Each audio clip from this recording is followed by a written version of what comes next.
President Vladimir Putin today spent close to 5 hours with North Korean leader Kim Jong Un at Russia's most modern space rocket launch site amid the forests of eastern Russia.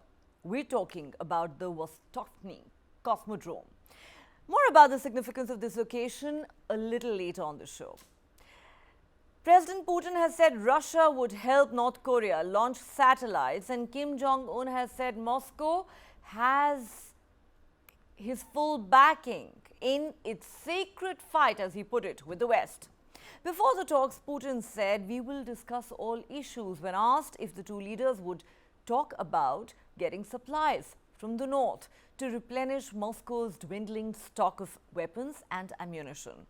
When reporters asked whether Russia would help Kim build satellites, Putin said quite plainly, "That's why we came here."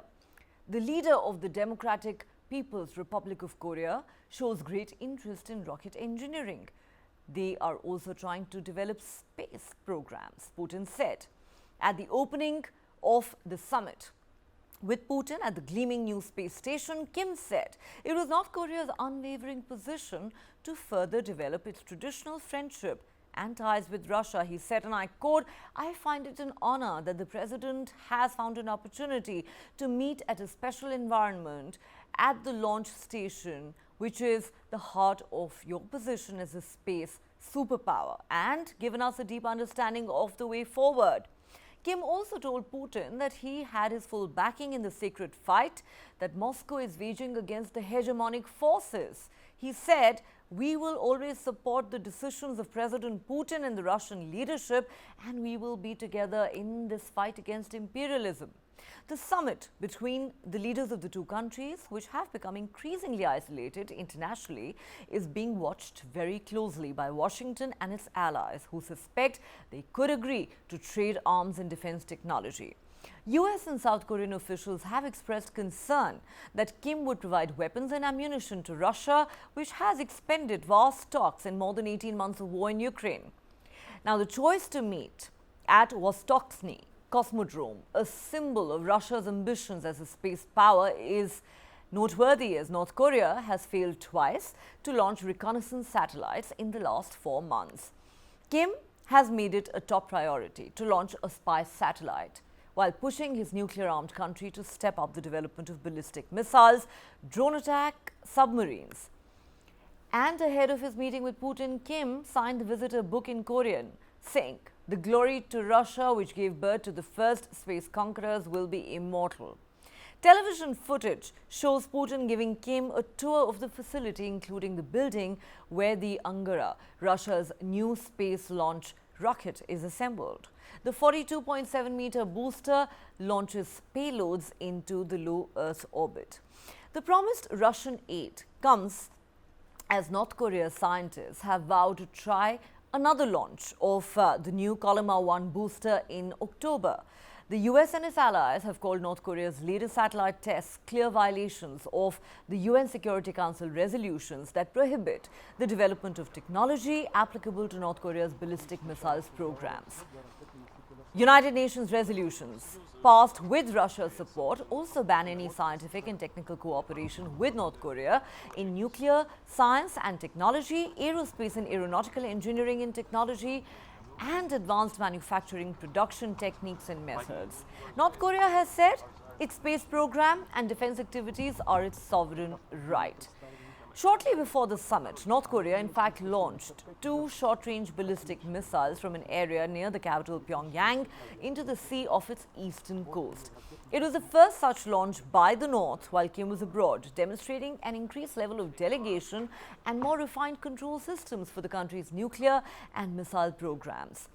After the summit, Putin and Kim had lunch on crab dumplings, sturgeon and beef with Russian wine, where Kim proposed a toast to Putin's health and said he was confident that the Russian army and people would triumph against evil, as he put it. Kremlin spokesperson Dmitry Peskov said the two countries cooperate in sensitive areas, including military cooperation, but it is not targeted at other countries and they should not be concerned about Russia's ties with North Korea. Kim Jong Un arrived in Russia by a private, heavily armored luxury train with top defense industry and military aides and said his visit highlighted the strategic significance of the ties between the two countries. The makeup of Kim's delegation, with the notable presence of Munitions Industry Department Director, suggests an agenda heavy on defense industry cooperation. Now, there has been speculation that Kim may have offered artillery rounds from North Korea's large stockpile, which could replenish Russia's capabilities in the short term. The questions about the ammunition's quality may limit the overall impact, according to some military analysts. South Korea and the United States have warned that such a deal would violate UN Security Council resolutions, which Russia, as a permanent member of the Council, voted to approve. North Korea is one of the few countries to have openly supported Russia over the Ukraine conflict, and Putin pledged last week to expand bilateral ties in all respects in a planned way by pooling efforts. All right, let's go across to Shri at this point. He joins us live from Washington, D.C. Shri, clearly you are watching this meeting very, very closely.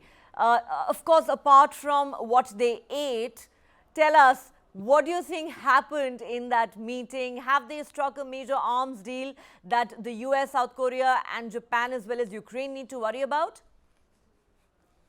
So, Neha, clearly a whole lot of bromance being put on display at the Vostochny Cosmodrome. So let's break it down for our viewers. So, as everyone will remember, this is the second time that Kim is actually visiting Vladivostok to meet with Putin. The last time was in 2019. Now, last time when he met him, it pretty much he walked back home or, came back home with really nothing in his hands. In fact, the press briefing that happened after the two met was done alone by Putin. So Kim was clearly very unhappy with the fact that he had not got anything the last time around. So now we have to ask what has changed from the last time to this time. I think there's only one major factor. Putin this time really needs Kim. So that's one thing which has changed, and that changes the whole equation. So why does Putin need Kim at this point? Obviously, because of the war that's going on in Ukraine and the fact that Russia is now running low on its ammunition, especially artillery shells, to keep fighting the war. Now, according to some estimates, Russia has spent or fired more than, almost 10 to 11 million kind of shells in the Ukraine war last year, and that annual production capacity is only 2 million, Neha. So what happens is, he's fast depleting the reserves of shells that he has, and he quickly needs it to fill it up. Now, obviously, Russia is going to try and jack up its own production, but I think best estimate is they'll do about 2 million a year. So there's a lot of gap still if Putin has to keep up the war. Now, that said, Neha, until, the Ukraine war, Putin was very happy to allow North Korea to be in the sphere of influence of China. So in fact, North Korea was almost a satellite country of China. And that's an arrangement that has worked very well for China and Russia. So, while a lot of people are saying, are reading too much into it, I would like to caution that China is still a very important part of the equation. I said this yesterday, and I repeat myself, that China, anything that's struck between Putin and Kim has to be done with the blessing of China, at least overt or covert kind of a blessing from China, because China is still the dominant partner, and even Russia, needs China, which is far bigger than it is, and China is also potentially capable of giving Russia, Putin, the arms that it needs in case things become bad with the Western countries and the European countries as far as China is concerned. So, and that's also the reason, Neha, to my mind, why the two leaders have stopped short of actually any kind of signing a deal, which is like on paper. There's a lot of talk from Putin, a lot of talk from Kim. Putin's, of course, dangled a lot of carrot in front of Kim by impressing him, showing what potentially could be accessible to Kim. The fact that he brought him to Cosmodrome and he saw the space capabilities of Russia and the way Kim was looking, you could tell that he's going to go back home and ask his scientists, why aren't we as good as them, or what can we borrow from them? So so Putin is going to engage Kim to the extent that he needs him right now for the war, and that's going to be a very smart play because Putin is a very, very shrewd and sharp leader. So he's not going to give Kim everything he wants, but he's going to keep that promise open to Kim of a larger, engagement, like they've been saying, Kremlin has been saying. This is a bilateral relation that we're trying to develop with our neighbors, so everything's on the table. Obviously, they're going to say that, but how much of that actually fructifies? How much of it translates into something tangible in the hands of Pyongyang, Kim, is a totally different issue. But for the time being, I think Putin has laid out the red carpet for him, made him feel very good, and basically told him that we are there, we're going to help you. How much of that happens is a different question, Neha. It all depends on China's blessing, what US is able to do in the meantime by putting some pressure on China, because I think China is probably the only influence at this stage which is going to, which US, that's the only lever which US can pull to influence both Russia and North Korea. So China will remain an important factor in this whole equation, Neha. Absolutely. You have been saying since yesterday that this summit couldn't have taken place without the blessings of China. But since we've been focusing so much on the trade-off, the quid pro quo that is likely, as a result of this summit, I want to ask you the specific question, Sri. We've been talking about how Russia has depleted its stocks of ammunition in the last 18 months of its war against Ukraine. It desperately needs to replenish those stocks, and Kim could in fact come to Putin's rescue in that respect. The question that arises, and that's something you've referred to, is what's in it for Kim and North Korea. Now, it is no secret that Kim Jong Un wants nuclear technology. Another thing that he seems to be obsessed with is putting spy satellites into orbit, right? North Korea has failed twice in its attempts in the last 4 months, but they're going to give it another shot in the month of October. Now, if that is what Kim is looking for, how is Russia going to walk the tightrope, given that, sharing any kind of nuclear technology or aerospace technology with North Korea would mean that Russia then falls foul of the UN Security Council resolutions. And at a time when it's already under so much international pressure, having, faced so many sanctions from the West, is that a risk Putin can take? Well, the reality is he's already been sanctioned by the West. He's getting isolated. So it's a risk he's willing to take. But now coming to specifics, Neha, with anything which is like, military equipment, hardware, or any significant technology, it's not a question of that, you decide to give one country some technology and from next day they start using it. No, it doesn't work like that. It takes years, even like, decades for a technology to be adopted, to be, for them to develop capabilities to be able to use it properly. So even if, let's say, it comes to the crunch and Kim pushes Putin to say, okay, what are you putting on the table? Show me. Putin might, put a few things on the table, and they might even, start helping North Korea, but they will stretch it. They'll make sure that, that this technology is made accessible only to them, only when Russia wants it to. Until that time, it'll just be like, two people meeting, having conversations, the usual stuff that, countries do when they don't want to, basically cheese each other off. But so that's the thing which I think Putin will do most likely, Neha. He's going to stretch this even if it comes to that. Meanwhile, I think we need to see what is US going to do and what are the European countries going to do about this. What kind of pressure is going to be brought on China to make sure, because any arms deal that happens will be in violation of the UN resolution, and both China and Russia are signatories to those very resolutions. So can they justify, doing this sort of a deal when they themselves have signed on to these resolutions against North Korea in specific? But one thing I can tell you, I think Kim is not in a mood to, back down on his nuclear ambition. That is very clear. I think the US had an opportunity, in 2019, 2018. But now I think he's gone way beyond any kind of, to walk back from his nuclear ambitions, Neha. Right. Well, so how is the US going to deal with this situation is $1 million question.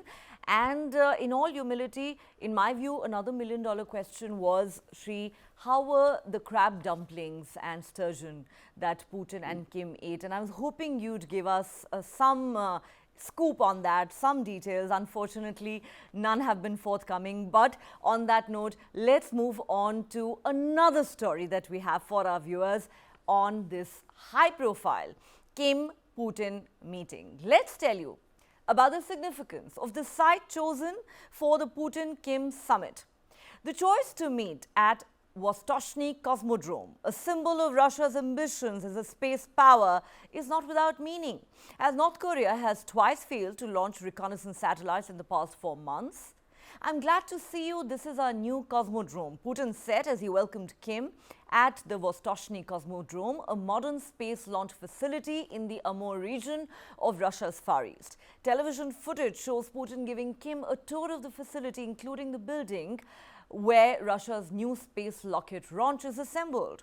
The 42.7-meter booster launches payloads into low Earth orbit. This cosmodrome, which came into service in 2016, is in the Amur region, as we said, of Russia's Far East, not far from the Russian border with China and about 1,500 kilometers from the port of Vladivostok.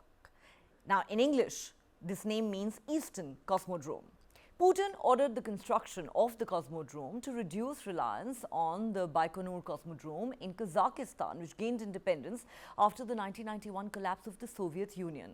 There was once a Soviet intercontinental ballistic missile base known as Swobodny 18, I think I got the pronunciation wrong, just a few kilometers from the Vostochny complex. That base shut down in 1993. So why is this location significant for this meeting? Holding talks with Kim Jong Un, who has been cast by former US President Donald Trump as the rocket man at Vostochny, puts a spotlight on Western concerns about the development of North Korea's missile capabilities. North Korea's latest Hwasong-18 intercontinental ballistic missile, its first ICBM to use solid rocket fuel, has reignited debate over possible Russian links to the nuclear-armed state's dramatic missile development. Vostochny cost billions of dollars, giving a boost to the local economy, but construction was mired in delays and corruption scandals. The first launch was in 2016 when a Soyuz-2 rocket blasted off from here. The most recent launch was the Soyuz rocket carrying the ill-fated Luna 25 moon spacecraft that crashed into the moon. Let's go back to Shri for more on this story. Shri, you know, the location that was chosen for this summit is laden with symbolism, isn't it? I mean, are Kim and Putin together really cocking a snook at the West by holding their talks here? No, absolutely, Neha. I mean, one of the things which Putin is going to do is, use Kim as someone he can use to constantly cock a snook at at US and Europe in particular. So that's very evident from what's going on right now. He himself may not, cross a certain limit, but he'll be very happy to use Kim, who anyway has a reputation for being totally unpredictable and unreliable, and he doesn't answer to anyone. So, and Kim is a man who doesn't have anything to lose. People in North Korea may ask him, okay, what about food and basics when, when we are suffering with such crushing poverty and shortage of food? He's probably going to turn back and say that, how dare you question me on those issues when I'm actually trying to take this country into a nuclear age? So that's going to be his justification. And the location was chosen, to my mind, very, very smartly so that Kim could be dazzled, so that he could see what was capable of, what Russia is capable of, and what North Korea could potentially get if it gave Russia what it wanted. Not that it may end up getting it. I would caution that again. But these are all, it's like, taking Kim into a high-tech, a toy shop. And Putin is showing, okay, this is all the fun stuff, all the cool cars, all the cool gadgets I have. And, it's going to be, really, really impressive from Kim's perspective. And he's going to get really excited about what North Korea could potentially get. So I think the location was chosen for a very strategic reason, knowing that Kim truly loves, stuff which is like nuclear, space, all the high-tech stuff, which North Korea desperately wants to escape from its image as a, dirt poor country, which is like, basically struggling. It's a $20 billion economy where it's only poverty and nothing else. Well, it's not for nothing that Donald Trump gave Kim the sobriquet of being the rocket man, and now he seems to take it very seriously, given the number of missile tests that he's conducted just in the last couple of years.